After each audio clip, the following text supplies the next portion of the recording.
प्यारे साथियों, नमस्कार, जय हिंद। कैसे हैं आप सभी लोग? उम्मीद करते हैं आप सभी लोग बहुत अच्छे होंगे, शानदार होंगे और ज़बरदस्त होंगे और आप सभी की पढ़ाई बहुत अच्छी चल रही होगी। तो ऐसी हम उम्मीद करते हैं और हमारा चैनल है आर्मी डिफेंस फैक्ट्री। आप सभी का स्वागत है, अभिनंदन है।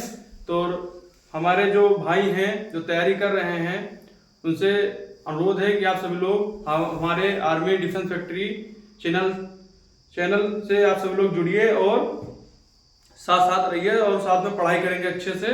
और भाई शेयर करिए, हमारे जो और भाई तैयारी कर रहे हैं उनको भी शेयर करिए, वो भी तैयारी करें और साथ साथ रहें हमारे। और हमारा जो चैप्टर चल रहा है इसमें हमारा जो चैप्टर था बौद्ध धर्म कंप्लीट हो गया है। तो जिस भाई ने अभी क्लास नहीं ली है तो आप सभी लोग पहले क्लास लीजिए, उसके बाद में दूसरे चैप्टर पे आइए। ठीक मेरे भाई। तो आज हमारा चैप्टर है जैन धर्म और जैन धर्म के बारे में अच्छे से समझेंगे और अच्छे से पढ़ेंगे और आप सभी लोग अच्छे से रिवीजन करिए साथ साथ। और ताकि क्योंकि मतलब एग्जाम टाइम पे इतनी परेशानी नहीं होगी अगर रिवीजन साथ साथ करेंगे तो आप सभी लोग। क्योंकि इसमें हिस्ट्री तो इसमें सिलेबस बड़ा ही होता ही है और आप सब लोग जान भी रहे हैं कि हिस्ट्री सिलेबस बहुत बड़ा होता है और अभी इसमें टाइम भी लगेगा थोड़ा कवर करने में। अभी इसको हम पहले कंप्लीट कराएंगे इससे सिलेबस को, उसके बाद में हम पढ़ेंगे स्टैटिक जी के। तो आप सब लोग अच्छे से साथ में बने रहिए और साथ में पढ़ाई करिए। तो हमारा चैप्टर है आज जैन धर्म। जो जैन धर्म में जो इसमें 24 तीर्थंकर थे। ठीक मेरे भाई, इसमें 24 तीर्थंकर थे और 24 तीर्थंकर के बारे में कल्पसूत्र पुस्तक में लिखा गया है। ठीक है मेरे भाई। इसके जो राइटर थे भद्रबाहु थे। तो सबसे पहले हमारा पॉइंट है, लिखेंगे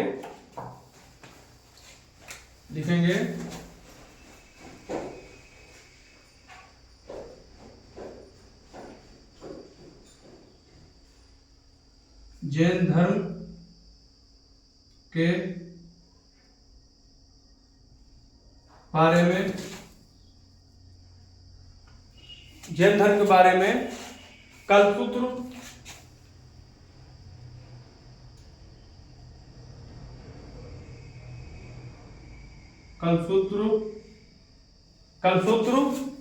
पुस्तक में लिखा गया है।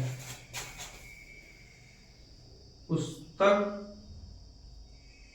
में लिखा गया है।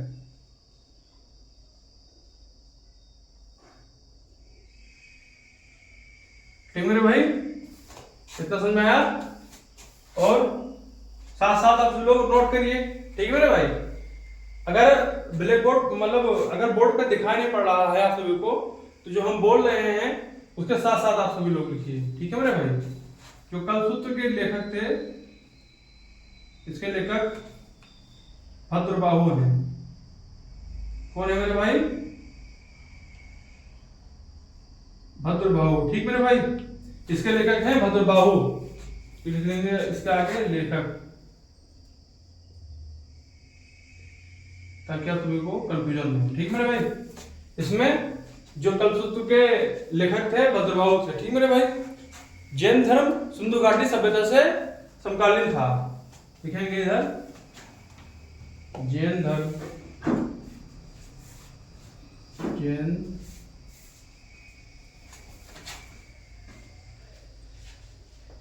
सिंधु घाटी के समकालीन था। क्या था रे भाई? समकालीन था। क्वेश्चन पूछेगा कि जैन धर्म किसके समकालीन था, तो लिखेंगे सिंधु घाटी सभ्यता के समकालीन था। ठीक मेरे भाई, इतना नोट करिए आप सभी लोग और अच्छे समझिए। इसके बाद हम पढ़ेंगे अच्छे से तीर्थंकर, पहले तीर्थंकर। इसमें जो 24 तीर्थंकर हैं, मतलब इसमें मैन तीर्थंकर पढ़ेंगे, मतलब ज्यादा ये नहीं कि पूरे तीर्थंकर को पढ़ ले। ठीक है मेरा भाई। इसे में हो गया, पहला हो गया और दूसरा हो गया, तीसरा हो गया, उसके बाद हम पढ़ेंगे 21वां हो गया, 22वां हो गया, 23वां हो गया, 24वां जो है तो उसमें महावीर स्वामी जी के बारे में वर्णन है। तो वो तो बहुत इंपॉर्टेंट है, समझे ना भाई। जो कि वो वास्तविक संस्थापक थे इसमें, जो जैन धर्म के वास्तविक संस्थापक थे वो स्वामी जी हैं। ठीक मेरे भाई, इतना हम इधर इरेज कर लेते हैं। उसके बाद हम पढ़ेंगे तीर्थंकर के बारे में। इसमें जो पहला थे, दूसरे थे, तीसरे थे। ठीक मेरे भाई, इंपॉर्टेंट पढ़ेंगे। ठीक, पूरा नहीं पढ़ेंगे, जो मुझे इंपॉर्टेंट लग रहे हैं, जो क्वेश्चन बनने के लायक हैं जहां से, वही पढ़ेंगे। तो लिखेंगे पहले तीर्थंकर, लिखेंगे तो पहले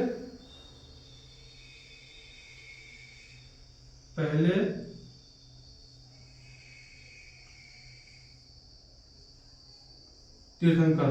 ठीक मेरे भाई, पहले तीर्थंकर। ठीक, और जो पहले तीर्थंकर थे ये ऋषभ देव थे। कौन थे मेरे भाई? ऋषभ देव।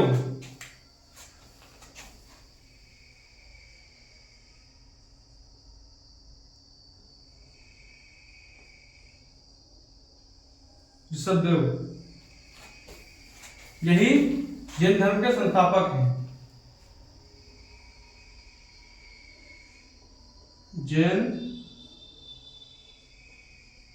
धर्म के संस्थापक हैं।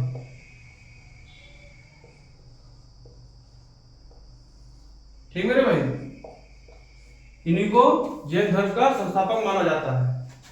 और इनका जन्म बहुत इंपॉर्टेंट है। इनका जन्म अयोध्या में हुआ था।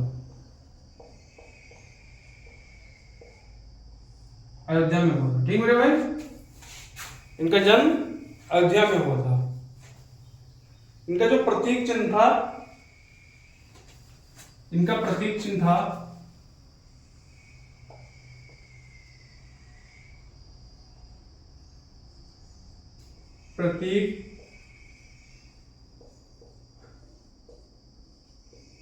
इनका प्रतीक चिन्ह था, क्या था मेरे भाई? इनका प्रतीक चिन्ह था सांड।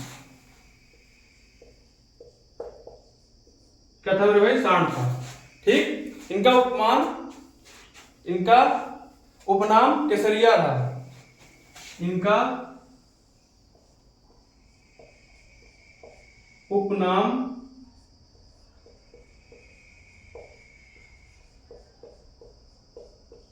केसरिया था। ठीक मेरे भाई, इतना नोट करिए सभी लोग। इसके बाद हम चलेंगे दूसरे तीर्थंकर को। जो हमारे दूसरे तीर्थंकर थे, अजित नाथ जी थे। कौन थे मेरे भाई? अजित नाथ जी थे।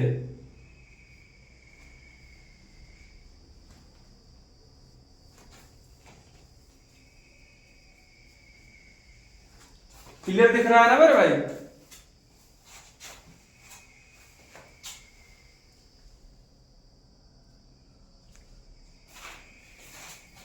इसके बाद हम चलेंगे दूसरे तीर्थंकर को।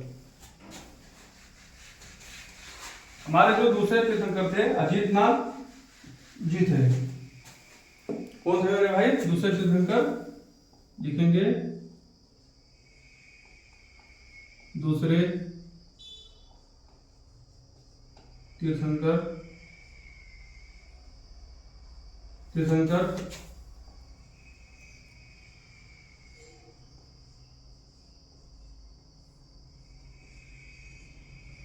अजित नाथ जी थे। इनका प्रतीक चिन्ह था, इनका प्रतीक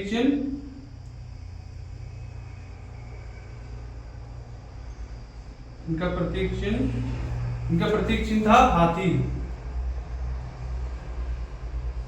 ठीक मेरे भाई, इसके बाद हम पढ़ेंगे तीसरे तीर्थंकर।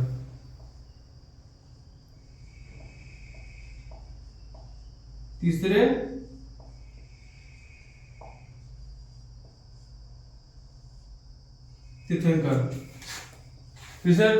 तीर्थंकर कौन थे मेरे भाई? संभवनाथ जी थे। कौन थे मेरे भाई?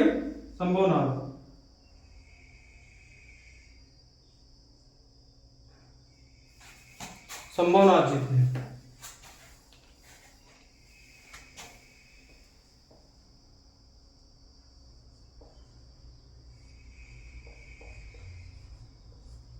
ठीक मेरे भाई। इनका प्रतीक चिन्ह क्या था मेरे भाई? प्रतीक चिन्ह, इनका प्रतीक चिन्ह था क्या मेरे भाई? इनका प्रतीक चिन्ह था घोड़ा।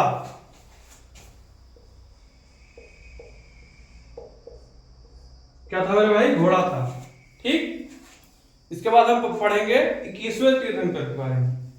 जैसा कि अभी हमने बताया कि हमें इंपॉर्टेंट तीर्थंकर पढ़ना है, मतलब ज्यादा, मतलब इसमें जो पूरे तीर्थंकर पूरे तीर्थंकर को नहीं पढ़ेंगे। ठीक मेरे भाई। इनमें जो मैन तीर्थंकर हैं 23-24 हैं। कभी कभी यहाँ से भी क्वेश्चन पूछ लेता है, इसलिए हम पढ़ा रहे हैं। इसमें जो मैन तीर्थंकर हैं 24 तीर्थंकर हैं, उसमें स्वामी जी के बारे में वर्णन है, वही इंपॉर्टेंट है ज्यादा में।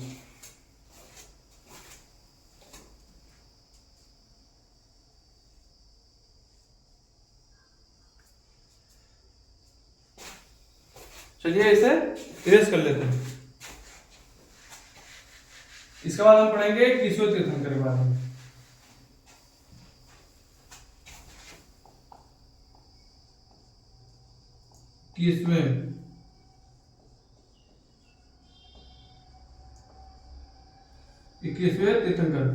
इक्कीसवें तीर्थंकर कौन थे मेरे भाई? नेमिनाथ जी थे।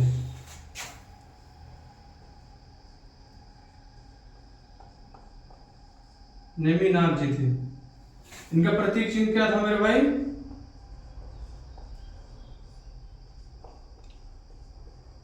इनका प्रतीक चिन्ह क्या था मेरे भाई? इनका प्रतीक चिन्ह था नीलकमल।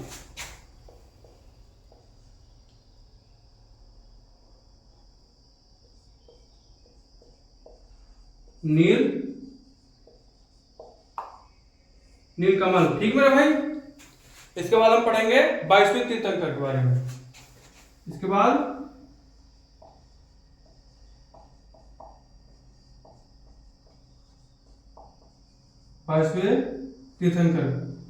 22वें तीर्थंकर कौन थे मेरे भाई? अरिस्टिनेमी।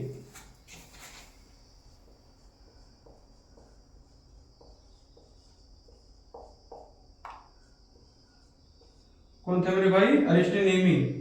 इनका प्रतीक चिन्ह क्या था मेरे भाई? इनका प्रतीक चिन्ह था शंख। ठीक मेरे भाई। इतना सभी लोग नोट कर लीजिए।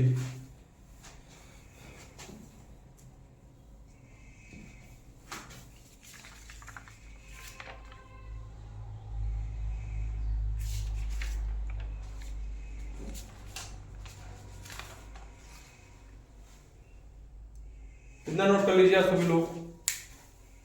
इसके बाद हम पढ़ेंगे 23वें तीर्थंकर के बारे में। किसके बारे में मेरे भाई? 23वें तीर्थंकर के बारे में।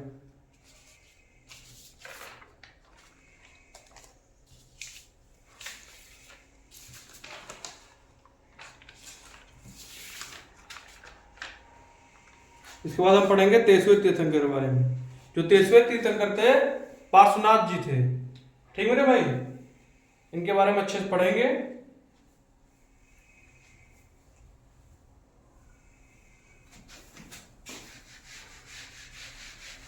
इसके बाद हम पढ़ेंगे 23वें तीर्थंकर के बारे में। जो 23वें तीर्थंकर थे मेरे भाई, 23वें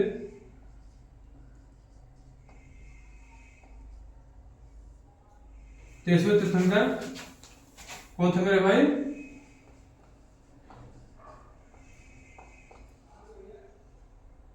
पार्श्वनाथ जी थे।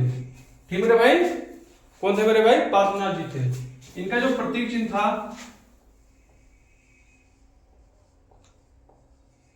प्रतीक चिन्ह क्या था मेरे भाई? इनका प्रतीक चिन्ह था सांप। ठीक मेरे भाई। और इनके बारे में अच्छे से पढ़ेंगे, क्योंकि यहाँ से क्वेश्चन बन जाते हैं कभी कभी। इनके जन्म के बारे में पढ़ेंगे, इनके पिता के बारे में पढ़ेंगे, इनकी माता के बारे में पढ़ेंगे, कौन कौन किनका क्या नाम है। ठीक मेरे भाई। तो चलिए शुरू करते हैं। इनका जन्म इनका जन्म इधर लिख लेते हैं, इनका जन्म वाराणसी,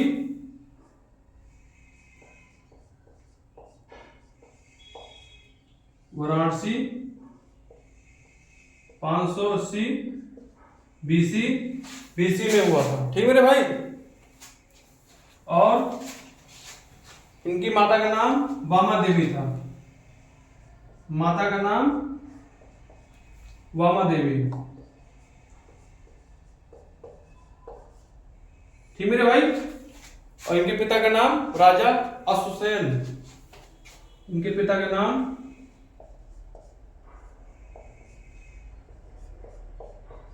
राजा अश्वसेन। ठीक मेरे भाई। और ये कौन से वंश के थे? इक्ष्वाकु वंश के थे। इनका वंश था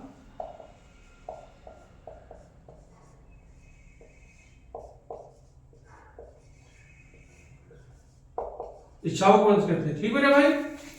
इसके बाद हम पढ़ेंगे निर्वाण। सफेद शिखर था। क्या निर्वाण लिखेंगे? निर्वाण सफेद शिखर था।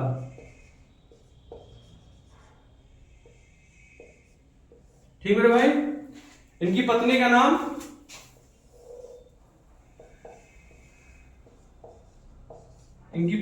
क्या था मेरे भाई? इनकी पत्नी का नाम प्रभावती था,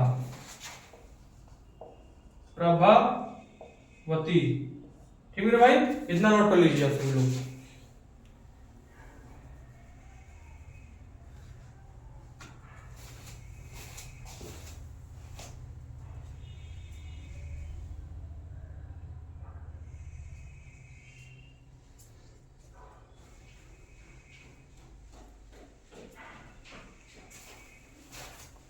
इसके बाद जो हमारा इंपॉर्टेंट है 24वें तीर्थंकर महावीर स्वामी जी के बारे में पढ़ेंगे। ठीक मेरे भाई।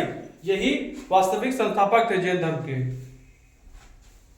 इन्हीं को वास्तविक संस्थापक माना गया है।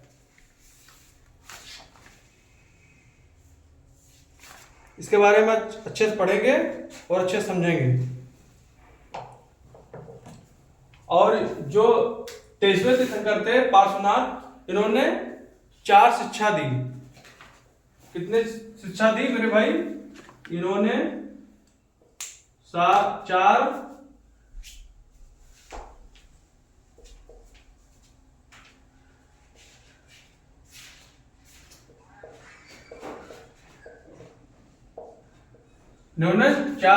शिक्षा दी।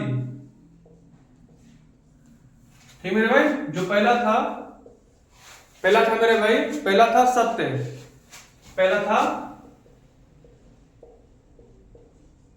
था सत्य। दूसरा क्या था मेरे भाई? दूसरा था अहिंसा,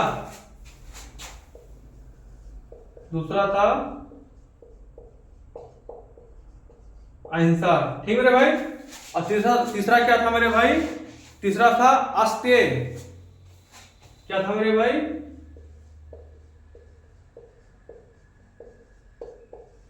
अस्तेय। ठीक मेरे भाई। और चौथा था मेरे भाई अपरिग्रह, चौथा था अपरिग्रह। ठीक मेरे भाई। और जो पांचवा था, पांचवा महावीर स्वामी जी ने दिया था, जो कि है ब्रह्मचर्य था। इसके बाद हम पढ़ेंगे 24वें तीर्थंकर के बारे में। ठीक है, इतना आप सभी लोग नोट कर लीजिए।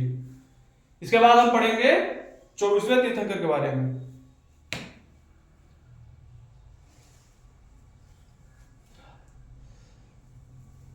चलिए इतना रेस कर लेते हैं। पढ़ेंगे 24वें तीर्थंकर के बारे में, जो कि महावीर स्वामी जी के बारे में पढ़ेंगे, जो जैन धर्म के वास्तविक संस्थापक थे।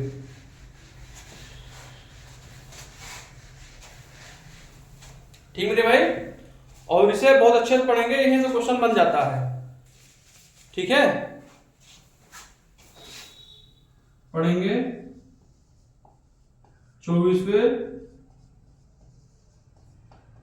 तीर्थंकर के बारे में। कौन थे मेरे भाई?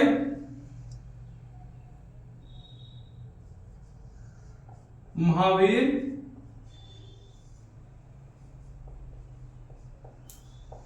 स्वामी। ठीक मेरे भाई, कौन थे मेरे भाई? महावीर स्वामी। यही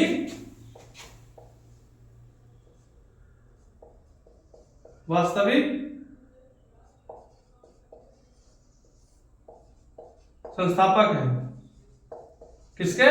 जैन धर्म के। ठीक मेरे भाई, यही वास्तविक संस्थापक है, इनको माना गया है। इनका प्रतीक चिन्ह था शेर था। इनका प्रतीक चिन्ह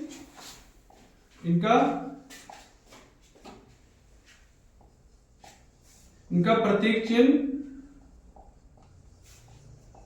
क्या था मेरे भाई? शेर था, या कह देते हैं सिंह। ठीक मेरे भाई, इसके बाद इसमें इन्होंने 5वीं शिक्षा दी। इन्होंने 5वीं शिक्षा दी। क्या थी मेरे भाई? ब्रह्मचर्य थी।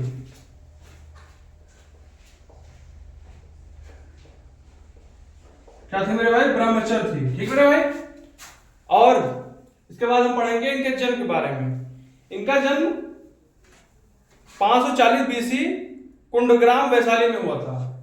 ठीक है भाई, इनका जन्म, पहले आप सभी लोग इतना नोट कर लीजिए, इसके बाद अच्छे से एक लाइन से लिखेंगे, तब आप सभी को ज्यादा समझ में आएगा। इतना तो इनके बारे में थोड़ा सामान्य जानकारी थी।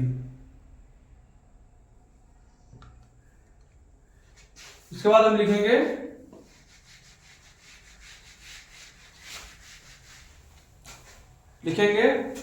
महावीर स्वामी जी के बारे में।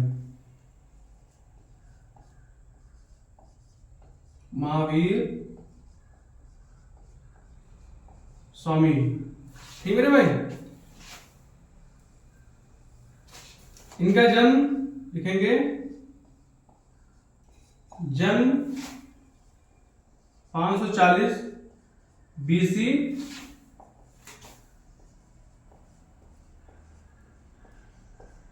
कुंडग्राम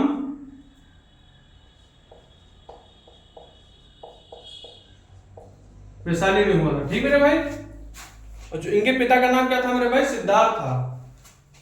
इनके पिता का नाम सिद्धार्थ था। ठीक है भाई, जो कि वज्जी संघ के ज्ञातक कुल के प्रधान थे। लिखेंगे आगे, वज्जी संघ के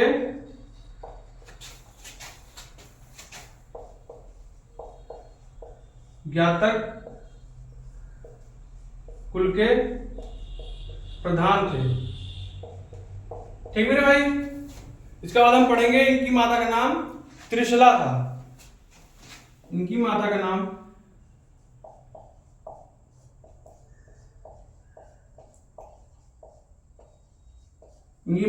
त्रिशला था। ठीक मेरे भाई, इनकी पत्नी का नाम यशोदा था।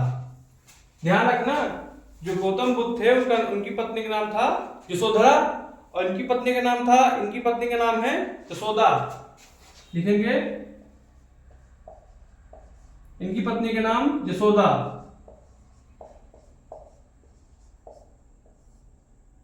ठीक है भाई, इसके बाद इनकी पत्नी का नाम हो गया यशोदा। इनकी पुत्री के नाम प्रियदर्शना। लिखेंगे, इनकी पुत्री के नाम प्रियदर्शना। ठीक है भाई, इतना सभी लोग नोट कर लीजिए। इसके बाद हम पढ़ेंगे इनके दामाद, जो कि जमाली थे। इधर भी लिख लेंगे, इनके दामाद का नाम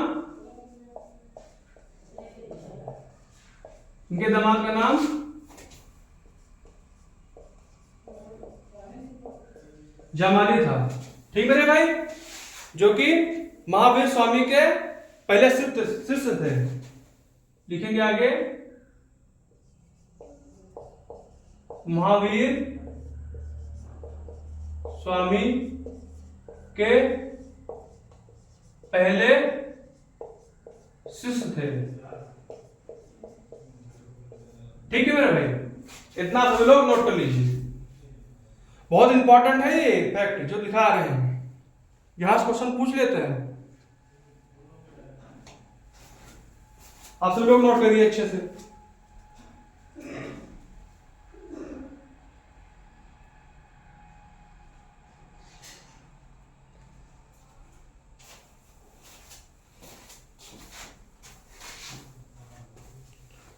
और इसके बाद हम पढ़ेंगे इनकी मृत्यु 468 ईसा पूर्व या 527 ईसा पूर्व पावापुरी में हुआ था, 72 वर्ष की अवस्था में।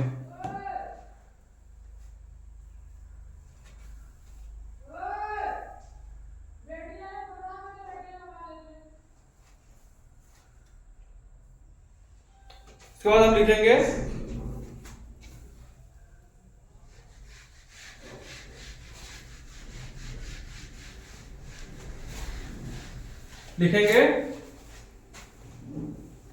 इनकी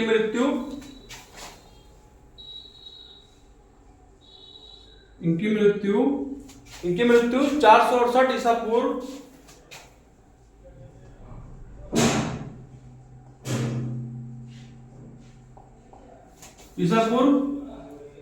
या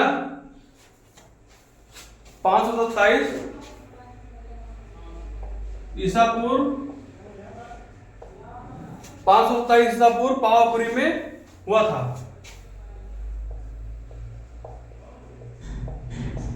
पावापुरी में हुई थी। 72 वर्ष की अवस्था में, 72 वर्ष की अवस्था में। ठीक मेरे भाई, इतना नोट कर लीजिए। इसके बाद ये तो मृत्यु हो गई। इन्होंने जो अपने जीवन को परित्याग करने के सन्यासी हो गए, इसके बारे में पढ़ेंगे। महावीर स्वामी सत्य की खोज के लिए 30 वर्ष की अवस्था में सांसारिक जीवन का परित्याग करके सन्यासी हो गए। इसके बाद लिखेंगे फैक्ट है महावीर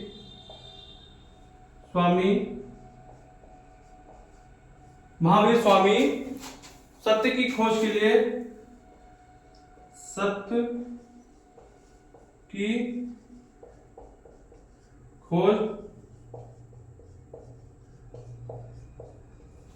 खोज के लिए 30 वर्ष की अवस्था में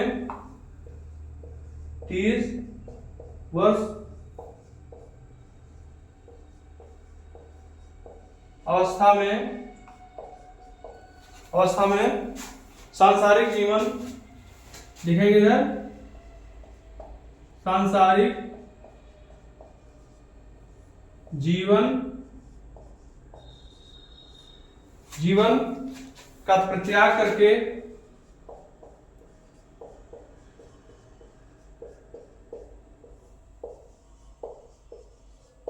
करके सन्यासी हो गए। ठीक है भाई, इतना नोट कर लीजिए।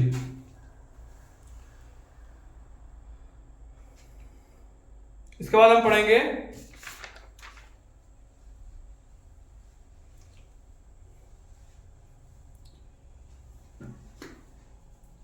इन्होंने ज्ञान कब प्राप्त किया और कितने वर्ष बाद।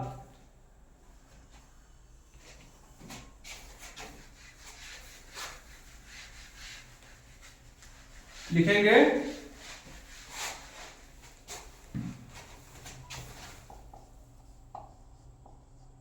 12 वर्ष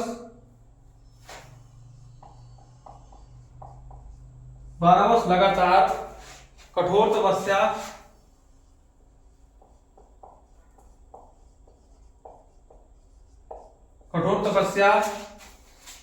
तपस्या एवं साधना,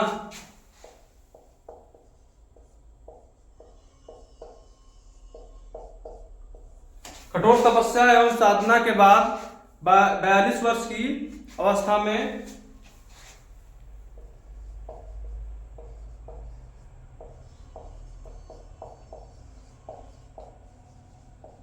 अवस्था में 42 वर्ष की अवस्था में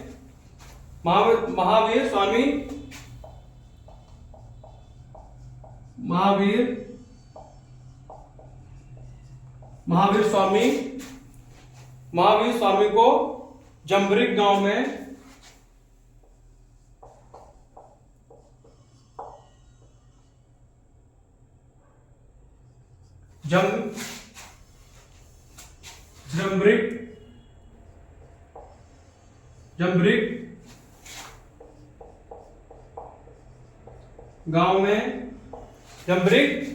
जम्बरिक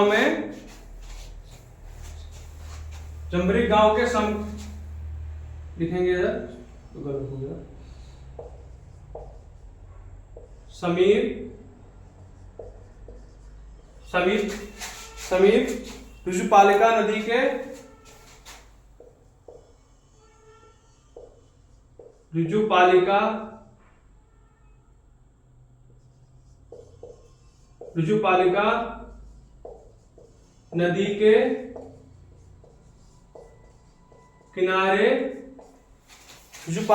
के किनारे साल वृक्ष के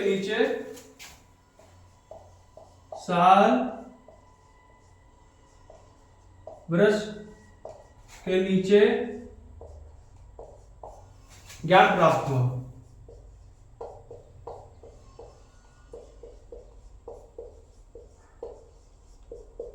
ठीक है भाई, इतना नोट कर लीजिए।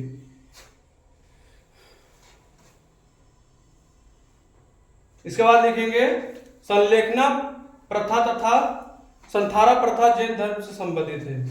लिखेंगे संलेखना प्रथा तथा संथारा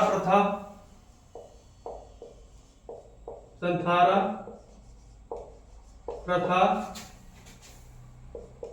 जैन धर्म से संबंधित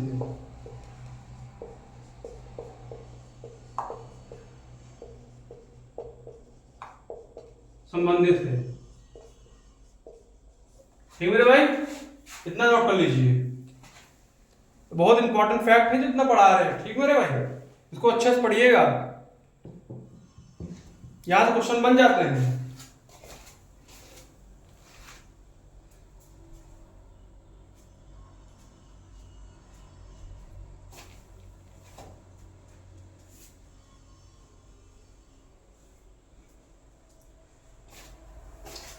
इतना नोट हो गया मेरे भाई।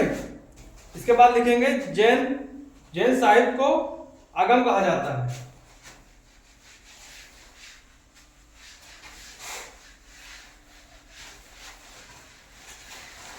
लिखेंगे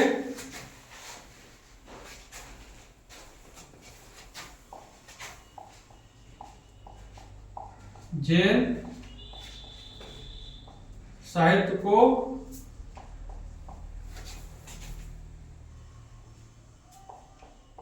आगम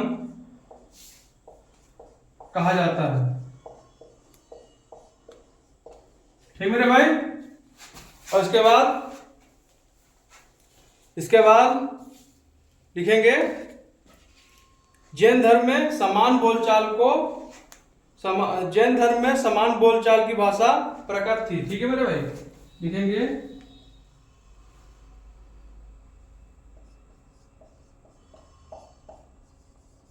जैन धर्म की समान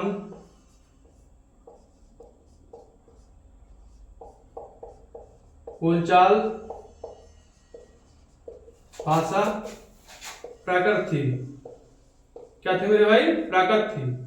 ठीक, ये बहुत इंपॉर्टेंट है मेरे भाई, ये क्वेश्चन आ चुका है। ठीक है, और इसके बाद पढ़ेंगे जैन ग्रंथ भगवती सूत्र में 16 महाजनपद का उल्लेख है, तो हम पहले पढ़ा चुके हैं, मगर लिख लेंगे। जैन ग्रंथ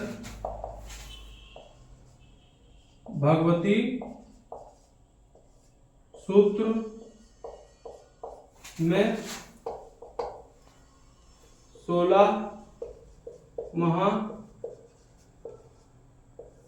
महाजनपद के बारे में वर्णन है।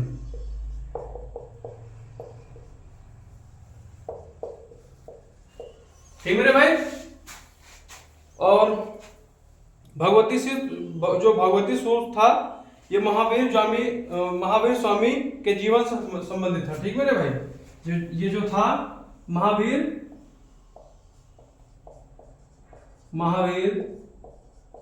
स्वामी जी के